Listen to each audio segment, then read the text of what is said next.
It is a pleasure to see so many of you back again this evening. We begin tonight by looking at a few words which may be among the most beautiful of all the words in the Bible. They're found in the New Testament book of Revelation, and we read together in chapter 21, beginning at verse number 1.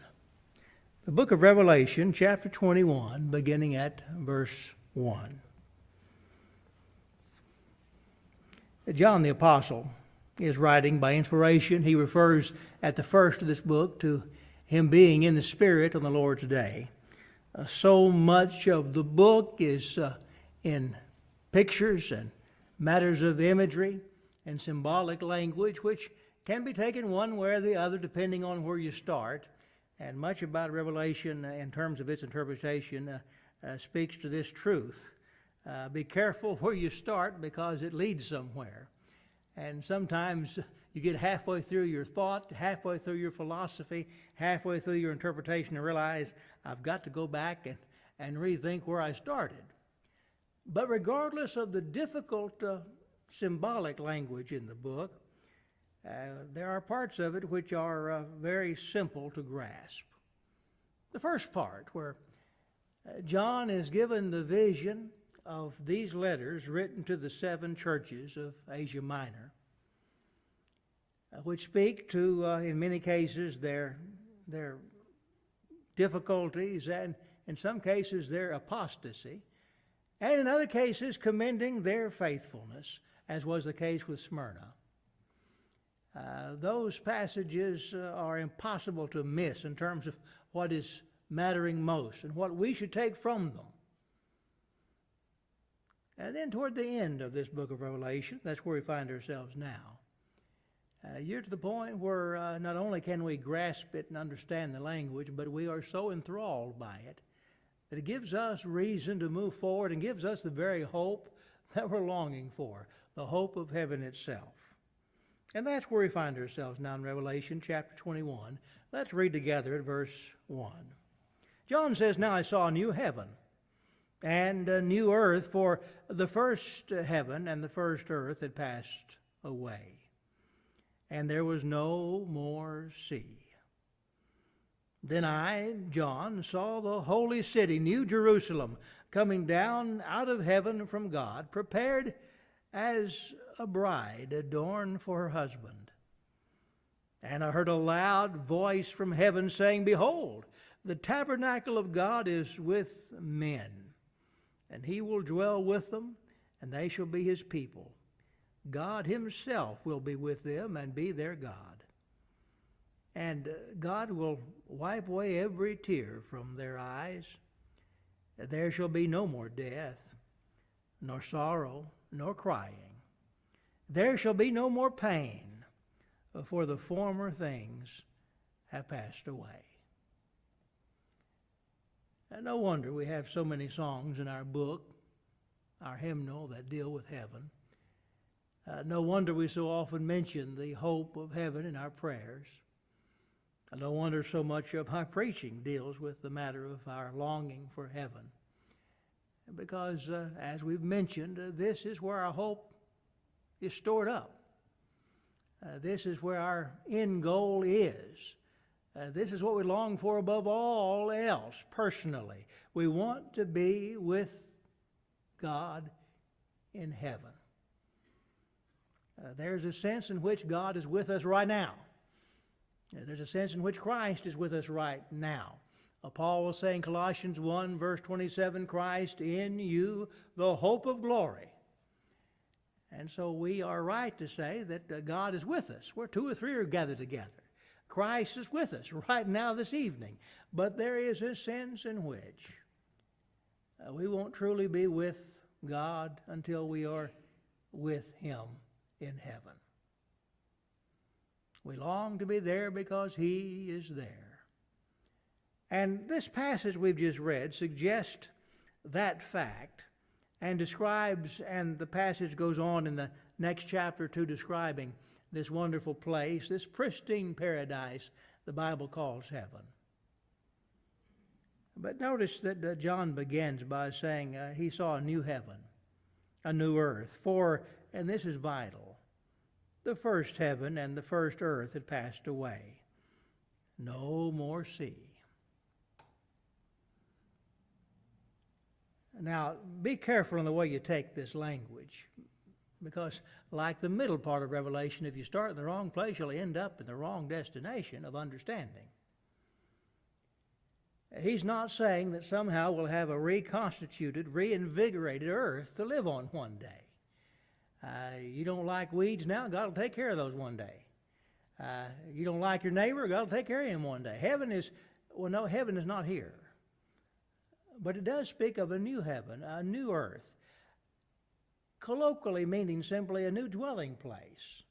Everything right now we think of in terms of existence physically is circumscribed by the earth beneath us and the heavens above us. That's our existence. That's the whole of our understanding. The earth beneath our feet and the heavens above our heads. Well, he says the first heaven and first earth have passed away. Well, you might remember in 2 Peter chapter 3, Peter talks about this. How the time will come when the very elements of the universe will be destroyed. They'll be burned up. And whereas we're told that material things, they can't be created or destroyed, well, they were created by God and they will be destroyed by God. But without His intervention, things go on along with the laws of physics just as they always have. But there'll come a time when everything physical will be no more. This earth, no more. The sky above us, no more. The planets above the sky, no more. Heaven and earth in that sense will be gone, will have passed away, and as Peter says, they'll be burned up with fervent heat. In the absence of living in this dimension or this realm of physicality, we'll find ourselves one day living in the realm of spiritual things, the realm where God lives. He lives in heaven. Sometimes the Bible uses a broader language describing the heavenlies, the heavenly places, which describe all of the spiritual realm. But all John is saying is he sees this wonderful spiritual realm, and when he does this, at this time when he's writing, this earth, these heavens, this physical plane, no more. It's passed away, along with the sea that divided them so then, and was such a terror to so many then. No more. These things are passed away, but we have a new heaven, a new earth.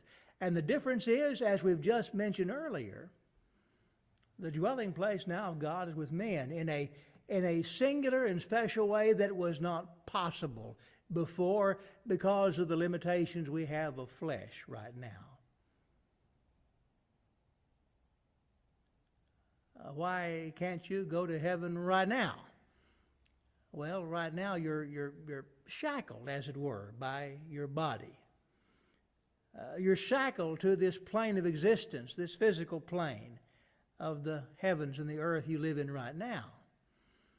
The time will come, whether you leave this life in death or you leave this life upon our Lord's return one day.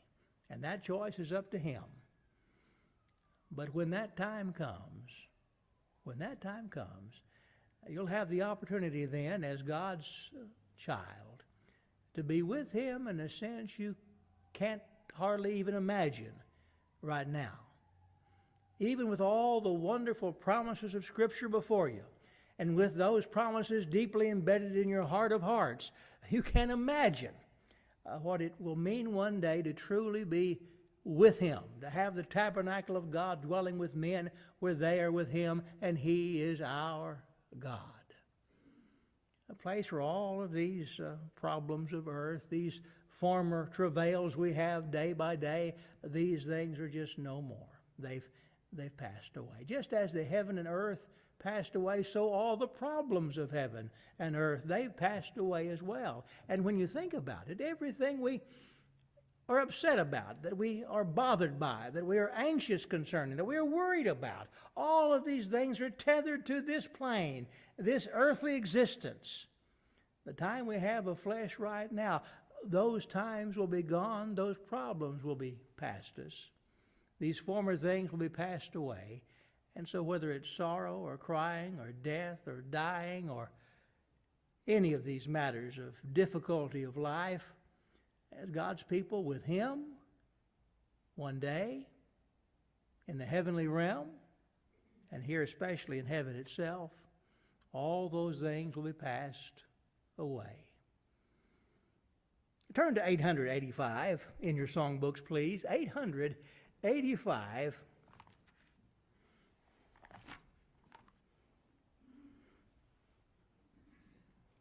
As the song says, we read of a place called heaven. Well, we just did.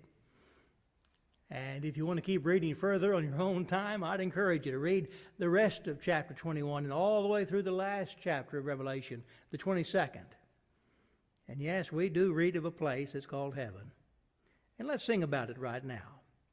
We read of a place that's called heaven. It's made for the pure and the free.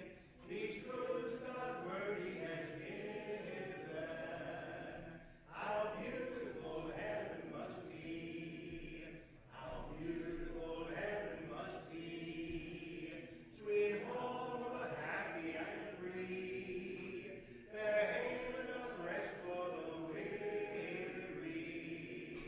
How beautiful heaven must be. In heaven no drooping, no pining, no wish for elsewhere to be. God's light is forever there shining. How beautiful heaven must be. How beautiful heaven must be. Sweet home of the happy and free. Their haven of rest for the weary. How beautiful heaven must be. Pure waters of life there are flowing, and all who drink may be free. Rare jewels of splendor are glowing. How beautiful heaven must be. How beautiful heaven must be. Sweet home of the happy and free. Their haven of rest for the weary. How beautiful heaven must be.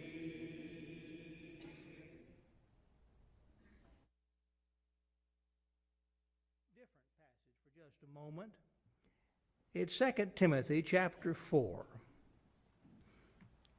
And we find in this scene that the Apostle Paul paints for us a picture of himself there on death row, soon to leave this life as a martyr, and knowing that the time of his departure is, as he puts it, at hand. And notice his language in chapter 4 of 2 Timothy. We'll begin reading at verse number 6, where he writes, I am already being poured out as a drink offering, and the time of my departure is at hand. I fought the good fight. I have finished the race. I have kept the faith. Finally, there is laid up for me the crown of righteousness, which the Lord, the righteous judge, will give me on that day. And not to me only, but also to all who have loved His appearing. We asked the question a while ago, well, how do you get there? Well, there's a number of answers to that, depending on what you mean by the question. If you mean, how do I get there right now in this body? Well, you can't. If you mean, how do I get there in terms of what I need to do to respond to God's grace? Well, there's the gospel plan of salvation and giving your life to Him and enjoying the grace He has in the cross of Jesus Christ. But to fine-tune just a little bit in terms of the nuance and sometimes the timing and logistics of all of this, how do you get there? Well, there's only two ways. Number one, if you're God's person, God's child, here when the Lord returns again, Well, that'll bring in and usher in the day. Paul here talks about that day. It's the day of our Lord's return, the day of the general resurrection, the day of the final judgment, the day when various souls, all souls, will go to one place or the other, to heaven or to hell. And if we tarry until the Lord comes again, that's how we'll get there, on that day. All of us before now, and perhaps all of us now, but we don't know the answer to that. But what happens if we die first? And Paul deals with that in 2 Thessalonians and also in 1 Corinthians chapter 15. Suggesting the fact that as we pass away, we don't stay with the body, of course. The body without the spirit is dead. The spirit has gone on to God who gave it into the heavenly realm. To heaven itself, well, there's a matter of discussion and some disagreement among many. I rather believe that no, we go to a place described by that story Jesus tells in Luke, the 16th chapter, of the rich man and Lazarus, where they, after death, are immediately somewhere else, somewhere beyond. The rich man in a place of torments, and Lazarus has been wafted by the angels to Abraham's bosom. It seems a description of which Christ has in mind when he tells the thief on the cross, "Today you'll be with me in paradise." That realm after death, but yet before judgment, where if you were to ask, what's the difference? I don't know. What makes heaven so much grander than paradise? I don't know if that's even the case. What makes hell so much worse than the torments the rich man was suffering? I don't know. I just know in terms of what the Bible teaches, it seems that the judgment itself will take place after that time, on that day when Christ comes again. When the dead are all raised, and you have a general, universal judgment of all times and all people. And past that judgment, then, you'll have heaven and hell. And so how do you get there? Well, if the Lord comes, it's taken care of in that way. If he hasn't come yet and you pass away, well, I can understand when somebody says, well, I'm going to heaven. And I won't even argue the fact, because you're getting so in the weeds of things that you're just talking about semantics. But regardless of whether it's heaven or the heavenly realm or paradise or Abraham's bosom, you go to a better place immediately. You don't wait or somehow sleep or slumber in the grave. You go to a place of reward immediately. And Paul brings those ideas together in this passage we just read in 2 Timothy 4. He speaks of all those who love the Lord's appearing.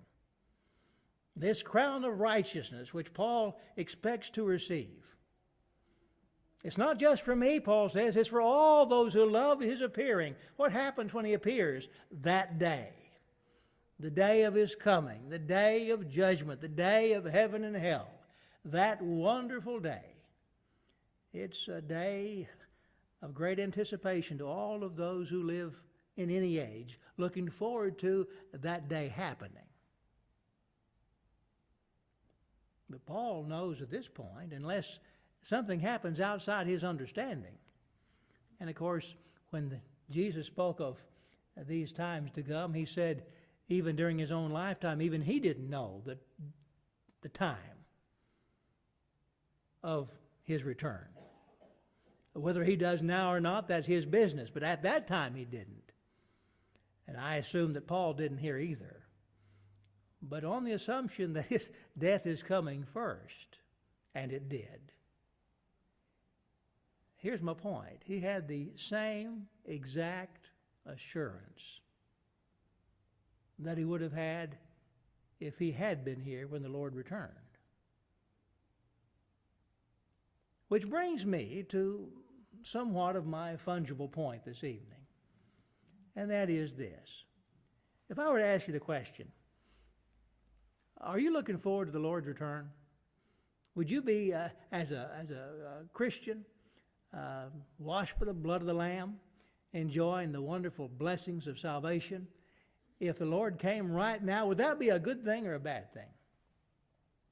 And if I told you the Lord's going to come tomorrow at 2 o'clock in the afternoon Central Time and be ready for it, is that something that you'd be looking forward to or not? Well, if we believe the Scriptures and we are God's people and understand God's grace, we'd say, absolutely, I can hardly wait till tomorrow at 2 o'clock. What if I told you tomorrow at 2 you're going to die? Now, I'm already with you. Even though I know I shouldn't, I see that a little differently. Oh, I want the Lord to come tomorrow at 2. I just soon not pass away tomorrow at 2.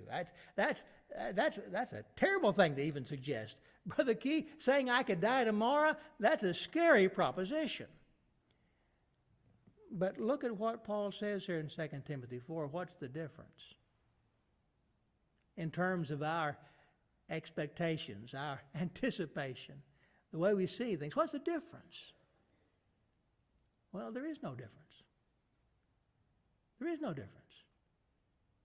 Because whether you're here when Christ comes again and you experience the judgment and are ushered into heaven, or whether you die in the Lord beforehand and are taken by the angels to Abraham's bosom, awaiting judgment in heaven, what's the difference?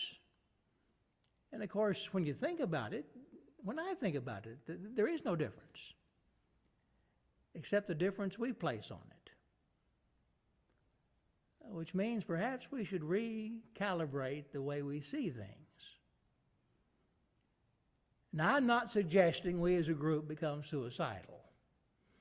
And I'm not passing out any Kool-Aid tonight to anybody or encouraging you make some to hasten your demise. I'm not suggesting that. This temple we have of the body is a precious thing that we should maintain as stewards. But what I am saying is we shouldn't be nearly as frightened of death as we sometimes are. Death is described as the work of the devil, in the sense that he is in control, except after the death of Christ, that changed. You read the last part of Romans chapter 7, and this victory that overcomes that death and that work of the devil is what Christ provides for us in His resurrection and the promise of our own. Because of what Christ has done for us and the joys we have in Him, we need not fear death any more than we should fear the coming of Christ. And if we look forward to the one, there's a sense in which we actually look forward to the other, as Paul does here. He speaks of his time of departure. Does he say that with dread, with fear, with a bit of angst and anxiety? No, it seems as if he's saying this with a tinge of excitement. Because when that happens, he's ushered into a realm that, now Paul has seen something here that we haven't. Remember, he writes in the second epistle to the Corinthians about having been caught up to the third heaven and seeing things he couldn't tell us about. And so I'll give him that. But I do know from what he says here, all of us can have this same expectation he had. And we long for that wonderful day. Turn to 916 as we bring this to a close this evening. 916. Because whether we are alive at His coming or we pass away first, regardless, we'll be there for that day. And what a day that will be. 916. There is coming a day when no heartache shall come, no more clouds in the sky, no more tears to dim the eye. All is peace forevermore on the happy golden shore. What a day, glorious day that will be. What a day that will be when my Jesus I shall see, and I look upon his face, the one who saved me by his grace. When he takes me by the hand and leads me through the promised land. What a day, glorious day that will be. There'll be no sorrow there, no more burdens to bear, no more sickness, no pain, no more parting over there, and forever I will be with the one who died for me. What a day, glorious day that will be. What a day that will be when my Jesus I shall see, and I look upon his face, the one who saved me by his grace. When he takes me by the hand and leads me through the promised land. What a day, glorious day that will be. Well, we're not there yet, but in a sense we are, because Paul says in Philippians 3 and verse 20, our citizenship is in heaven. Our spirits aren't there. We haven't left this realm yet. We're not with him, as John describes, but we're citizens. If we're children of God, we are citizens of heaven. And so why wouldn't we long to be there, long to go home? Why wouldn't we be a bit homesick while yet here? If you're with us tonight and outside of Christ, change that. Obey the gospel. If you are a child of God but have strayed and need to come back, change that and come back to him tonight. But if you need to come, come. Now, as together we stand and sing.